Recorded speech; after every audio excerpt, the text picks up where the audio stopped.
ಧರ್ಮಸ್ಥಳದಲ್ಲಿ ಸಮಾಧಿ ಶೋಧ ಮ್ಯಾರಥಾನ್ ಕಾರ್ಯಾಚರಣೆ ನಡೀತಾ ಇದೆ. 15 ದಿನಗಳಿಂದ ಕೂಡ ವಿಚಾರಣೆ, ಸಮಾಧಿ ಶೋಧ ಈ ರೀತಿಯಾಗಿ ಕಾರ್ಯಗಳು ನಡೀತಾ ಇರುತ್ತವೆ. ಇಂದು 16, 17, 18ನೇ ಪಾಯಿಂಟ್ನಲ್ಲಿ ಉತ್ಖನನ ಸಾಧ್ಯತೆ ಅನ್ನುವಂತಹ ವಿಚಾರ ಗೊತ್ತಾಗ್ತಾ ಇದೆ. ಅಂದ್ರೆ ಮತ್ತೆ 3 ಪಾಯಿಂಟ್ಗಳನ್ನ ಎಕ್ಸ್ಟ್ರಾ ಗುರುತಿಸಿದ್ದಾರೆ. ನಿನ್ನೆ ಒಂದು ಎಕ್ಸ್ಟ್ರಾ 15ನೇ ಪಾಯಿಂಟ್ ಅನ್ನ ಗುರುತಿಸಿದ್ರು. ಇದೀಗ ಮತ್ತೆ 3 ಪಾಯಿಂಟ್ಗಳು 16, 17, 18 ಹೊಸದಾಗಿ ಆಡ್ ಆಗಿದೆ ಅನ್ನುವಂಥದ್ದು ಕೂಡ ಗೊತ್ತಾಗ್ತಾ ಇದೆ. ಹಾಗಾಗಿ ಇಂದು 16, 17, 18ನೇ ಪಾಯಿಂಟ್ನಲ್ಲಿ ಮಣ್ಣನ್ನ ಅಗೆದು ಅವಶೇಷಗಳಿಗಾಗಿ ಶೋಧ ಕಾರ್ಯವನ್ನು ನಡೆಸುವಂತಹ ಸಾಧ್ಯತೆ ಇದೆ.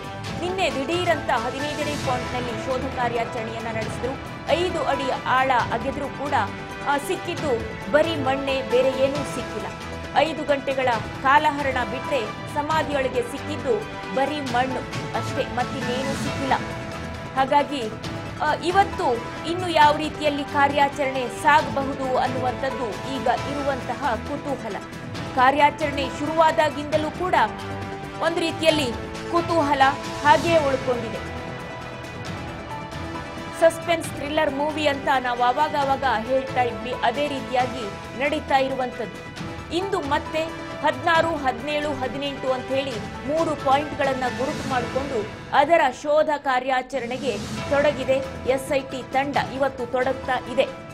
ಆ ಒಂದು ಜಾಗದಲ್ಲಿ ಅವಶೇಷಗಳಿಗಾಗಿ ಅನಾಮಿಕ ಸಾಕ್ಷಿ ದೂರುದಾರ ಏನಿದ್ದಾನೆ ಆತ ಗುರುತಿಸಿದಂತಹ ಪಾಯಿಂಟ್ಗಳಲ್ಲಿ ಶೋಧ ಕಾರ್ಯಾಚರಣೆಯನ್ನ ನಡೆಸೋದಕ್ಕೆ ಮುಂದಾಗಿದೆ SIT ತಂಡ.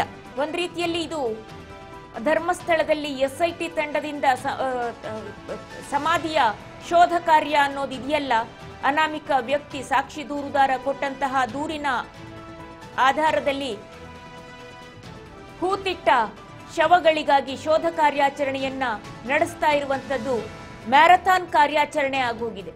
ಒಂದಾದ್ಮೇಲೆ ಒಂದು ಜಾಗದಲ್ಲಿ ಆತ ತೋರಿಸಿದಂತಹ ಜಾಗದಲ್ಲಿ ಮಣ್ಣನ್ನ ಅಗಿಯೋದು, ತೆಗೆಯೋದು, ಮುಚ್ಚೋದು, ಗುಂಡಿ ಅಗಿಯೋದು, ಮುಚ್ಚೋದು, ಗುಂಡಿ ಅಗಿಯೋದು, ಮುಚ್ಚೋದು, ಅದೇ ಕೆಲಸ ಆಗೋಗಿದೆ. ಬೇರೆ ಏನು ಇಲ್ಲ ಅನ್ನುವ ರೀತಿಯಲ್ಲಿ ಆಗಿದೆ.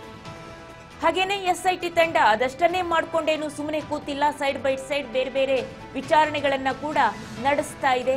ಆತನ ಜೊತೆಯಲ್ಲಿ ಕೆಲಸ ಮಾಡಿದಂತಹ 5 ಜನರನ್ನ ಪತ್ತೆ ಹಚ್ಚಿ ಅವರನ್ನ ಕೂಡ ವಿಚಾರಣೆಯನ್ನ ನಡೆಸಿದೆ SIT ತಂಡ ಅನ್ನುವಂತಹ ಮಾಹಿತಿಗಳು ಕೂಡ ಲಭ್ಯ ಆಗಿದೆ. ಇನ್ನು ಇವತ್ತು 15, ನಿನ್ನೆ 15 ಮಾಡಿದ್ರು, ಇವತ್ತು 16, 17, 18 ಈ 3 ಪಾಯಿಂಟ್ಗಳಲ್ಲಿ ಶೋಧ ಕಾರ್ಯಾಚರಣೆಯನ್ನ ನಡೆಸುತ್ತೆ ತಂಡ ಅನ್ನುವಂತಹ ಮಾಹಿತಿ ಕೂಡ ಲಭ್ಯ ಆಗ್ತಾ ಇದೆ. ನಿನ್ನೆ ಇಡೀ ದಿನ 15ನೇ ಪಾಯಿಂಟ್ನಲ್ಲಿ ಶೋಧ ಕಾರ್ಯಾಚರಣೆಯನ್ನ ನಡೆಸಿದ್ರು. ಆತ ಹೇಳಿದ ಅಂತ ಹೇಳಿ ಕಲ್ಲೇರಿ ಬಳಿಯ ಜಾಗದಲ್ಲಿ ಶೋಧ ಕಾರ್ಯಾಚರಣೆಯನ್ನ ನಡೆಸಿದ್ರು. ಬೋಳಿಯಾರ್ನ ಗೋಂಕ್ರತಾರ್ ಅನ್ನುವಂತಹ ಒಂದು ರೀತಿಯಲ್ಲಿ ದಟ್ಟ ಅರಣ್ಯ ಪ್ರದೇಶ ಅದು. ಆ ಒಂದು ಪ್ರದೇಶದಲ್ಲಿ ನಿನ್ನೆ ಶೋಧ ಕಾರ್ಯಾಚರಣೆಯನ್ನ ನಡೆಸಿದ್ರು. ಆದ್ರೆ ಅಲ್ಲಿ ಸಿಕ್ಕಿದ್ದು 5 ಅಡಿ ಆಳ ಅಗೆದ್ರೂ ಕೂಡ ಸಿಕ್ಕಿದ್ದು ಬರೀ ಕಲ್ಲು ಮಣ್ಣೆ, ಬೇರೆ ಏನಿಲ್ಲ. ಇನ್ನು ಎಷ್ಟು ಜಾಗಗಳನ್ನ ಆತ ತೋರಿಸ್ತಾನೆ, ಎಷ್ಟು ಜಾಗಗಳನ್ನ SIT ತಂಡ ಅಗೆದು ತೆಗೆಯುತ್ತೆ ಗೊತ್ತಿಲ್ಲ. ನೋಡಿ ಅಲ್ಲಿ ನೀವು ದೃಶ್ಯಾವಳಿಗಳನ್ನ ನೋಡಿದ್ರೆ ಮಳೆ ಬೇರೆ ಬರ್ತಾ ಇದೆ, ಮಣ್ಣೆಲ್ಲ ರಾಡಿ ಎದ್ದು ಹೋಗಿದೆ. ಅಲ್ಲಿ ಅಗಿಯೋದು ಸುಲಭದ ಕೆಲಸನ? ಮಳೆ ಬರ್ತಾ ಇದೆ, ಎಲ್ಲರೂ ಮುದ್ದೆ ಆಗೋಗಿದ್ದಾರೆ. ನೋಡಿ ಅಲ್ಲಿ ಬಟ್ಟೆ ಬರೆ ಎಲ್ಲ ಒದ್ದೆ. ಆದ್ರೂ ಬಿಡದೆ ಕಾರ್ಯಾಚರಣೆಯನ್ನ ನಡೆಸ್ತಾ ಇದೆ ತಂಡ. ಸತ್ಯ ಶೋಧನೆ ಆಗ್ಬೇಕಲ್ಲ ಅಂತ ಹೇಳಿ. ಎಷ್ಟರ ಮಟ್ಟಿಗೆ ಇದರೊಳಗೆ ಸತ್ಯ ಶೋಧನೆ ಆಗತ್ತೆ ಗೊತ್ತಿಲ್ಲ. ದಶಕಗಳಿಂದನೂ ಕೂಡ ಹೋರಾಟವನ್ನ ಸಾಕಷ್ಟು ಜನರು ಸೌಜನ್ಯ ಹೆಸರಿನಲ್ಲಿ ಮತ್ತು ಅದೇ ರೀತಿಯಾದಂತಹ ಹಲವಾರು ಪ್ರಕರಣಗಳಲ್ಲಿ ಮಾತಾಡ್ಕೊಂಡು ಬಂದಿದ್ದಾರೆ, ಭಾಷಣಗಳನ್ನ ಮಾಡ್ಕೊಂಡು ಬಂದಿದ್ದಾರೆ, ಹೋರಾಟ ಮಾಡ್ತಾ ಇದ್ದೀವಿ ಅಂತ ಹೇಳ್ಕೊಂಡು ಬಂದಿದ್ದಾರೆ. ಇದು ಒಂದು ನಿರ್ಣಾಯಕ ಘಟ್ಟ. ಈ ಸಂದರ್ಭದಲ್ಲಾದರೂ ಸತ್ಯಾಸತ್ಯತೆಯ ಶೋಧನೆ ಆಗ್ಬಿಡ್ಲಿ ಅಂತ ಹೇಳಿ ಜನ ಕೂಡ ಸುಮ್ಮನೆ ಇದ್ದಾರೆ. ಧರ್ಮಸ್ಥಳದಲ್ಲಿ ಇನ್ನೂ ಎಷ್ಟು ದಿನ ಶೋಧ ಕಾರ್ಯಾಚರಣೆ ನಡೆಯುತ್ತೆ ಅನ್ನುವಂಥದ್ದು ಇನ್ನೂ 1 ವಾರಗಳ ಕಾಲ ಮುಂದುವರಿಬಹುದು ಅಂತ ಹೇಳಲಾಗ್ತಾ ಇದೆ. ಇನ್ನು 1 ವಾರಗಳ ಕಾಲ ಶೋಧಕ್ಕೆ ಎಸ್ಐಟಿ ಟೀಮ್ ಚಿಂತನೆಯನ್ನ ನಡೆಸ್ತಾ ಇದೆ ಅನ್ನುವಂತಹ ಮಾಹಿತಿ ಲಭ್ಯ ಆಗ್ತಾ ಇರುವಂತದ್ದು. ಅನಾಮಿಕ ತೋರಿಸುವ ಜಾಗಗಳಲ್ಲಿ ಶೋಧ ಮಾಡೋದಕ್ಕೆ ಎಸ್ಐಟಿ ತಂಡ ನಿರ್ಧಾರವನ್ನ ಮಾಡಿದೆ ಅನ್ನೋದು ಗೊತ್ತಾಗ್ತಾ ಇದೆ. 15 ಮಾತ್ರವಲ್ಲ, ಮತ್ತಷ್ಟು ಪಾಯಿಂಟ್ಗಳಲ್ಲೂ ಕೂಡ ಶೋಧ ಕಾರ್ಯಾಚರಣೆ ಮಾಡೋದಕ್ಕೆ ಮುಂದಾಗಿದೆ ಎಸ್ಐಟಿ ತಂಡ. 13ನೇ ಪಾಯಿಂಟ್ನಲ್ಲಿ ಶೋಧ ಕಾರ್ಯಾಚರಣೆಗೆ ಜಿಪಿಆರ್ ಬಳಕೆಗೆ ಎಸ್ಐಟಿ ನಿರ್ಧಾರವನ್ನ ಮಾಡಿದೆ. ಫೈನಲ್ ಆಗಿ ಜಿಪಿಆರ್ ಅನ್ನೇ ಬಳಸಬೇಕು ಅನ್ನುವಂತಹ ನಿರ್ಧಾರಕ್ಕೆ ಎಸ್ಐಟಿ ತಂಡ ಬಂದಿದೆ. ಇನ್ನು ಇವತ್ತು ಕೂಡ ಶೋಧ ಕಾರ್ಯಾಚರಣೆ ಮುಂದುವರಿಯುತ್ತೆ. ಧರ್ಮಸ್ಥಳದಲ್ಲಿ ಇನ್ನೂ 1 ವಾರಗಳ ಕಾಲ ಶೋಧ ಕಾರ್ಯಾಚರಣೆ ನಡೆಯಬಹುದು ಅಂತ ಹೇಳಲಾಗ್ತಾ ಇದೆ. ಯಾಕೆಂದ್ರೆ ಆತ ಇನ್ನೂ 3 ಪಾಯಿಂಟ್ಗಳನ್ನ ತೋರಿಸಿದ್ದಾನೆ, 16, 17, 18 ಅಂತ ಹೇಳಿ. ನಂಬರು ಎನ್ ನಂಬರ್ಸ್ ಇರಬಹುದಾ ಗೊತ್ತಿಲ್ಲ. ಆತ ಬೆರಳು ತೋರಿಸದಲ್ಲೆಲ್ಲ ಹೋಗೋದು ಅಗ್ಯದೆ, ಮರು ಮಾತನಾಡದೆ. ಹಾಗಾಗಿ ಇದು ಎನ್ ನಂಬರ್ಗಳ ಶೋಧ ಕಾರ್ಯಾಚರಣೆ ಆಗಬಹುದು. ಕೇವಲ 13ಕ್ಕೆ ಅಥವಾ 18ಕ್ಕೆ ನಿಲ್ಲೋ ಲಕ್ಷಣ ಇಲ್ಲ. ನೋಡಿ, ಆತ ತೋರಿಸಿದ ಜಾಗದಲ್ಲೆಲ್ಲ ಕೂಡ ಶೋಧ ಕಾರ್ಯಾಚರಣೆಯನ್ನ ನಡೆಸ್ತಾ ಇದ್ದಾರೆ. ಆ ಕ್ಷೇತ್ರದ ಮೇಲೆ ಆಪಾದನೆಯನ್ನ ಹಾಕಲಾಗ್ತಾ ಇದೆ. ಅಲ್ಲಿನ ಪ್ರಮುಖರ ಮೇಲೆ ಆಪಾದನೆಯನ್ನ ಹಾಕಲಾಗ್ತಾ ಇದೆ. ಒಂದು ಕುಟುಂಬದ ಮೇಲೆ ಕೆಸರೆರಚಲಾಗ್ತಾ ಇದೆ. ಆದರೆ ಅದು ಎಷ್ಟರ ಮಟ್ಟಿಗೆ ಸತ್ಯ ಮತ್ತು ಎಷ್ಟರ ಮಟ್ಟಿಗೆ ಮಿಥ್ಯ ಅನ್ನೋದು ಗೊತ್ತಿಲ್ಲ. ಅದಕ್ಕಾಗಿಯೇ ಎಸ್ಐಟಿ ತಂಡ ಕೂಡ ಪರಿಶೋಧನೆಯನ್ನ ನಡೆಸ್ತಾ ಇರುವಂತದ್ದು. ಜನ ಕೂಡ ಸುಮ್ಮನೆ ಇರುವಂತದ್ದು.